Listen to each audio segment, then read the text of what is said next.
कई लोगों ने बताया भागते हुए कि इस हिंदू पूछ करके मार रहे हैं और कलमा पढ़ने की बात कर रहे हैं। तो उसने कहा घोड़े वाले ने कि सर आप एक कलावा काट दीजिए, दिख रहा है, और सिंदूर और बिंदी निकालने के लिए मैडम से कहा।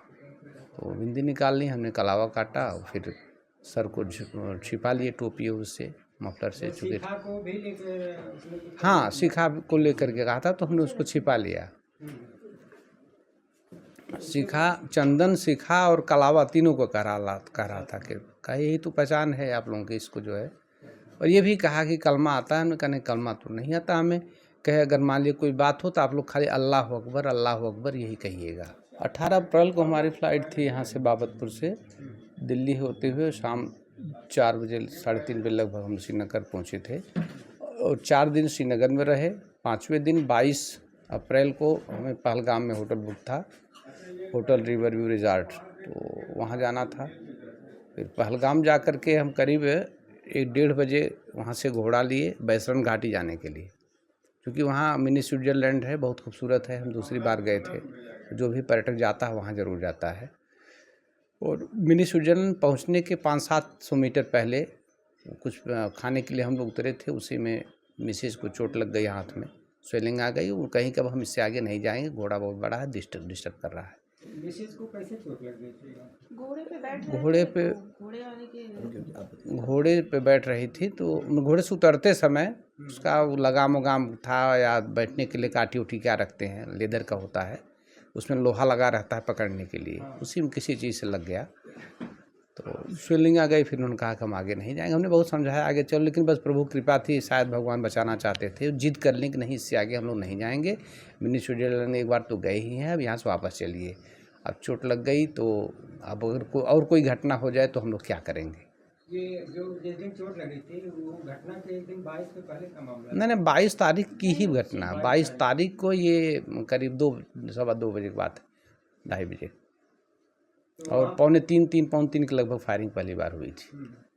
जब फायरिंग हुई तो वहाँ फोर्स वगैरह कुछ नहीं, कोई फोर्स नहीं थी, कोई भी फोर्स नहीं थी, न पुलिस थी न सीआरपीएफ थी। कैसे पता लगा आप लोगों को कि वहाँ पे क्या हुआ?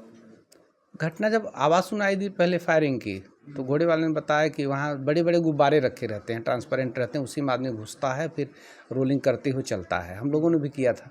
उसने कहा गुब्बारा शायद फूटा होगा, उसी की आवाज़ हुई। तो फिर धुआं हल्का सा दिखा वहाँ, जो कि दूर था, क्लियर नहीं हो पा रहा था। फिर लोग भागते हुए चिल्लाने लगे, तब हमें लगा कि कुछ, तब दोबारा फायरिंग हुई। तब हम लोग ये कंफर्म हुआ कोई घटना घटी, लेकिन आतंकवादी घटना थी हम सोच ही नहीं। हम सोचे गुंडे बदमाश होंगे, कुछ हुआ होगा आपस में। और जब भागते हुए लोग आए तो देखे कि भाग रहे हैं, तो हम लोग भी भागने का वो किए। एक आदमी पहले था, कर्नाटका था, वही बताया, हिंदी नहीं बोल पा। हमने पूछा कि व्हाट हैपेंड, क्या हुआ, तो उसने बताया कि टेररिस्ट अटैक किए हैं। तो वो हालांकि उसमें था नहीं, वो भी दूर ही था, लेकिन वो देख चुका था घटना, इसलिए भाग रहा था। तो उसको देखकर फिर हम लोग भागना शुरू किए। चल नहीं पा रही थी, इनको दिक्कत थी घुटने में।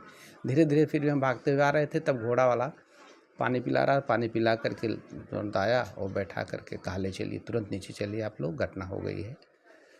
फिर उसने कहा कि कई लोगों ने बताया भागते हुए कि इस हिंदू पूछ करके मार रहे हैं और कलमा पढ़ने की बात कर रहे हैं। तो उसने कहा घोड़े वाले ने कि सर आप एक कलावा काट दीजिए, दिख रहा है, और सिंदूर और बिंदी निकालने के लिए मैडम से कहा।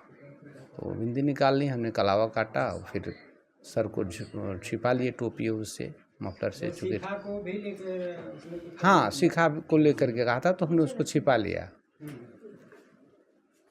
शिखा, चंदन, शिखा और कलावा तीनों को कह रहा था कि यही तो पहचान है आप लोगों की इसको जो है। और ये भी कहा कि कलमा आता है, हमने कहा नहीं कलमा तो नहीं आता हमें। कहे अगर मान लीजिए कोई बात हो तो आप लोग खाली अल्लाह अकबर यही कहिएगा। तो कब यहाँ पे आए हैं जौनपुर 24 को आए हम। क्या ट्रेन से गए थे? नहीं, फ्लाइट से गए थे। 18 को यहाँ से फ्लाइट थी जाने की और 24 को वहाँ वापसी थी, श्रीनगर से दिल्ली।